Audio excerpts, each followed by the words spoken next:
আল্লাহর নবীকে মরুভূমি বলে, আল্লাহর নবীকে চোর বলে, আল্লাহর রাসূলকে আশ্রয়িত করেছে। যেই রাসূল সাল্লাল্লাহু আলাইহি ওয়াসাল্লামের কারণে এই পৃথিবীর জমিনে আপনি এসেছেন, আমি এসেছি, ওই রাসূলকে যখন আজকে 7 দিন হয়ে গেল আল্লাহর রাসূলকে নিয়ে কটূক্তি করতেছে। যেই নবী রাসূলের কারণে এই দুনিয়ার জমিনে আপনি এসেছেন, আমি এসেছি। আজকে যদি মুসলমান নবীর মহব্বত থাকতো, আজকে মুসলমান যদি নবীর ভালোবাসা থাকতো, তাহলে ওই নাস্তিক আল্লাহর রাসূলকে নিয়ে কটূক্তি করতে পারতো না। ঠিক কিনা বলেন? আমরা মুসলমান হয়ে গেছি, বর্তমানে মুসলমান ঈমান মজবুত না থাকার কারণে, ঈমান মজবুত আপনার আমার না থাকার কারণে আল্লাহর রাসূলকে নিয়ে এই 7 দিন আগে এই আসাদ নূর আল্লাহর রাসূলকে বলেছেন আল্লাহর রাসূল নাকি মরুর চোর ছিলেন, আল্লাহর রাসূল নাকি মক্কা মদিনার চোর ছিলেন, আল্লাহর রাসূলকে নিয়ে অবমাননা করেছেন। যুবক ভাইরা আমার, বড় ভাবারা, পর্দানিশী মা বোনেরা যারা শুনতেছেন, একটা কথাই বলতে যাই, এই রাসূলের কারণে আপনি দুনিয়ার জমিনে এসেছেন, এই রাসূলের কারণে আমি এই দুনিয়ার জমিনে এসেছি। ঠিক কিনা বলেন? এই রাসূলকে নিয়ে যখন কটূক্তি করা হয়, আমার ভাইয়েরা বাবারা, যখন আমার মাকে যদি কেউ গালি দেয় আমি মনে করি আমার কিছু মনে করি না, আমার বাবাকে যখন গালি দেওয়া হয় তখন আমার মনে কোনো কষ্ট থাকে না, যখন আমাকে নিয়ে কেউ গালি দেওয়া হয় তখন আমার মনের মাধ্যমে কোনো কষ্ট থাকে না, যখন আল্লাহর রাসূল সাল্লাল্লাহু আলাইহি ওয়াসাল্লামকে যখন গালি দেয় তখন আমাদের মুসলমানদের রক্তহরণ হয়। ঠিক কিনা বলেন? কেন? আমরা ওই নবীকে মহব্বত করি যেই নবীর কারণে এই পৃথিবীর জমিনে আমরা এসেছি, এই পৃথিবীর জমিনে আপনি এসেছেন, রাসূলের কারণে এই দুনিয়ার জমিনে আমরা আসলাম। ওই রাসূলকে যখন কটূক্তি করে, ওই রাসূলকে যখন, যেই রাসূলের কারণে দুনিয়া দেখেছি, যেই রাসূলের কারণে এই দুনিয়ার জমিনে আলো দেখেছি, যেই রাসূলের কারণে এই দুনিয়ার জমিনে আমরা মুসলমান ইসলাম পেয়েছি। ঠিক কিনা? আমরা মুসলমান হয়ে দুনিয়ার জমিনে এসেছি। কিন্তু ওই নাস্তিক যখন আল্লাহর রাসূলকে নিয়ে কটূক্তি করে, ওই নাস্তিক যখন আল্লাহর রাসূলকে নিয়ে গুস্তাখি করে, মুসলমান যদি আমাদের ঈমান থাকে, এই মুসলমানের সন্তানের যদি জীবন দিতে হয় রাসূলের জন্য জীবন দিতে পারবো। ঠিক কিনা? ঠিক কিনা মুসলমান? তাহলে আমরা রাসূলকে নিয়ে কটূক্তি করা হয় আমরা মুসলমানের সমাজ একত্রিত না থাকার কারণে। ঠিক কিনা বলেন? আমরা মুসলমান বিভক্ত হয়ে গেছি, আমরা মুসলমান বিভক্ত হয়ে গেছি। আজকে উলামায়ে কেরাম আমরা একত্রিত নয়। ঠিক কিনা? এই উলামায়ে কেরাম আজকে আমরা দল বিভক্ত হয়ে গেছি। আমরা হয়ে গেছি কেউ জনপুরি, আমরা কেউ হয়ে গেছি সারসিনা, আমরা কেউ হয়ে গেছি উজানি, আমরা কেউ হয়ে গেছি চরমনাই। ঠিক কিনা বলেন? এই সমস্ত কারণে আমরা নিজেদের দলকে চেঞ্জ না করতে পারি না, আমরা নিজের দলকে নিজেকে বড় মনে করি। আজকে এই জন্য মুসলমানের সন্তান নির্যাতিত হয় আর নাস্তিকগুলি মুসলমানদের বিরুদ্ধে কথা বলতে পারে। ঠিক কিনা? যদি উলামায়ে কেরাম একত্রিত হতো, সকল মুসলমান একটা দলে যদি থাকতো, আহলে সুন্নাতুল জামাত যদি সকল মুসলমানদের একটা দল যদি আমরা মানতাম, তাহলে মুসলমানদের সন্তানরা আজকে নবীকে গালি দেওয়ার ইহুদিরা, খ্রিস্টানরা, নাসারারা এবং নাস্তিকরা কখনো গালি দিতে পারতো না। ঠিক কিনা? এজন্য আমরা মুসলমান যতদিন পর্যন্ত একত্রিত না হব, আমি অবলম্বে বাংলাদেশের সরকার এই নরসিংহপুর মসজিদ থেকে জানাই দিতে চাই, কারণ বাংলাদেশের সরকার অবশ্যই এইগুলি কানে যায় কিনা। নাস্তিকরা যখন আল্লাহর রাসূলকে নিয়ে কটূক্তি করতেছে, সকল উলামায়ে কেরাম আজকে জুমার দিনে সকল উলামায়ে কেরাম যার যার মসজিদ থেকে উলামায়ে কেরাম প্রতিবাদ করবে। কেন? আমার নবীকে যখন নাস্তিকরা যখন আমার নবীকে যখন গালি দেয় তখন বলেন মুসলমানদের রক্তহরণ হয় কিনা? হয় কিনা বলেন? তাহলে রাসূলকে যখন গালি দেয়, এই জন্য আমরা বলতে চাই দল মত সব শেষে আমরা সকল মুসলমান ঐক্য হতে হবে এই নাস্তিকদেরকে হটাইতে হলে। ঠিক কিনা বলেন? এই জন্য আমার রাসূলকে তারা কটূক্তি করতে পারে শুধু আমাদের মুসলমানদের বিরোধিতা করার কারণে। এক মুসলমান আরেক মুসলমানদের বিরোধিতা করি, এক আলেম আরেক আলেমদের বিরোধিতা করি, এই জন্য আজকে নাস্তিকরা আল্লাহর রাসূলকে নিয়ে কটূক্তি করার সাহস পায়। ঠিক কিনা? আমরা যখন মুসলমান এক হয়ে যাব, এই বাংলার জমিনে নাস্তিক, রাম ভাম এবং মুরতাদগুলি এই যে বাংলার জমিনে পালানোর রাস্তা পাবে না। ঠিক কিনা? এই জন্য বলতে চাই এই আসাদুন নূর অবিলম্বে যেন আমাদের বাংলাদেশের সরকার তাকে আইনের আলতা এনে তাকে যেন ফাঁসির রায় করে। ঠিক কিনা? আমরা চাই সকল মুসলমান একত্রিত হয়ে, আমরা সকল মুসলমান একত্রিত হয়ে আমাদের মুসলমানদের স্লোগান হচ্ছে আমাদের কলিজার টুকরা নয়নমণি যেই রাসূলের কারণে পৃথিবীর জমিনে এসেছি, ওই রাসূলকে যখন কটূক্তি করবে আমরা মুসলমান কখনো ভয় পেয়ে কথা বলবো না। ঠিক কিনা? এই জন্য বলতে চাই আজকে 7 দিন যাবত বাংলাদেশের আনাচে কানাচে সকল মুসলমান উলামায়ে কেরাম তবদুদ্ধ হয়ে গেছে যে রাসূলকে নিয়ে কি বলা হলো।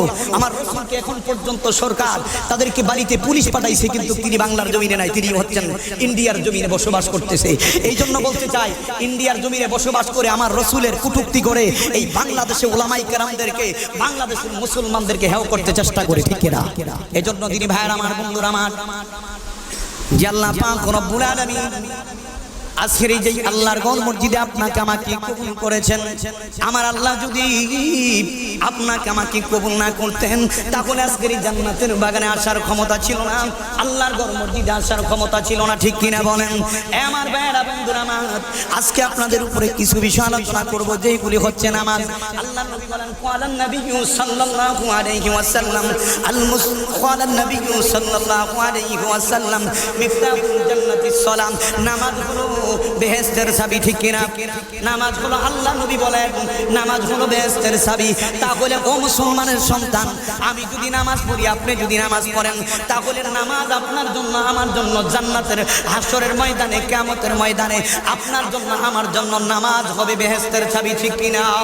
আর যদি আল্লাহর বান্দারা, আল্লাহর বান্দিরা যদি নামাজ না পড়ে, তাহলে ও মুসলমানের সন্তান শুনে রাখো, আল্লাহর নবী বলেন, قال النبي صلى الله عليه وسلم أول ما يحاسب به عبد يوم القيامة الصلاة। আপনার নবী, আমার নবী, মায়ের নবী, রহমতের নবী বলেন, ও আমার উম্মতেরা শোনো শোনো, হাসরের ময়দানে, কিয়ামতের ময়দানে আমার আল্লাহ পাক রব্বুল আলামিন তোমার আমার তোমাদের কি হিসাব নিবে জানোনি? উম্মতে, আমার আল্লাহ পাক রব্বুল আলামিন হাসরের ময়দানে, কিয়ামতের ময়দানে আপনার আমার সর্বপ্রথম হিসাব জানিবে কিসের? বলেন বলেন, কিসের হিসাব দিবে? আল্লাহ পাক রব্বুল আলামিন সর্বপ্রথম হাসরের ময়দানে, কিয়ামতের ময়দানে আপনার আমার নামাজের হিসাব নিবে। কিসের? একটু জোরে বলেন। নামাজের হিসাব। এখন যদি আমি আর আপনি নামাজ যদি না পড়ি, আপনি যদি নামাজ না পড়েন, তাহলে নামাজের হিসাব কি দেওয়া যাবে? যাবে? বলেন। নামাজের হিসাব কখনো দেওয়া সম্ভব না। এখন যদি মুসলমানের সন্তান আপনি নামাজ পড়েন, আমি নামাজ পড়ি, যদি নামাজ পড়তে হবে কিভাবে? ইখলাস ওয়ালা, দিল দিয়া, ইখলাস ওয়ালা, মন নিয়া, এক মন নিয়া মসজিদে আল্লাহর বান্দারা এবং আল্লাহর বান্দিরা যখন ঘরের মাধ্যমে নামাজ পড়বে, ওই নামাজ মন দিয়া পড়তে হবে। এখন যদি আমি আর আপনি যদি নামাজ পড়ি, কি নামাজ? এখন বর্তমানে মুসলমান হচ্ছে দেখানো নামাজ পড়ে, ঠিক কিনা? আমরা দেখানো নামাজ পড়ি কেন? আমাদেরকে মানুষ খারাপ বলবে, আমাদেরকে মানুষ খারাপ বলবে যে উমুকেই হজ করে আসছে, উমুকে আলেম, উমুকের সন্তান মাতাব্বর, পয়সাওয়ালা, উমুকের সন্তান নামাজ পড়ে না, ঠিক কিনা বলেন? এই কারণে আমরা অনেকেই ধর বয়ে, মানুষের কথার বয়ে আল্লাহর ঘর মসজিদে আসি, ঠিক কিনা? আসি কিসের জন্য? আসলে আল্লাহকে খুশি করার জন্য না, আমার রসুলকে খুশি করার জন্য না। আমরা আসি মুসলমানের সন্তান কিসের জন্য? মানুষকে দেখানোর জন্য নামাজ পড়ি। এই নামাজ আল্লাহর দরবারে কবুল হবে? বলেন। নামাজ পড়তে হবে এক মন নিয়া, যেইভাবে নামাজ পড়েছেন আলী রাদিয়াল্লাহু তাআলা আনহু, যেইভাবে নামাজ পড়েছেন ওমর রাদিয়াল্লাহু তাআলা আনহু, উসমান গনি যিন্নুরাইন রাদিয়াল্লাহু তাআলা আনহু, তারা যেইভাবে নামাজ পড়েছেন, আমাদের তো ওইভাবে নামাজ পড়ার দরকার।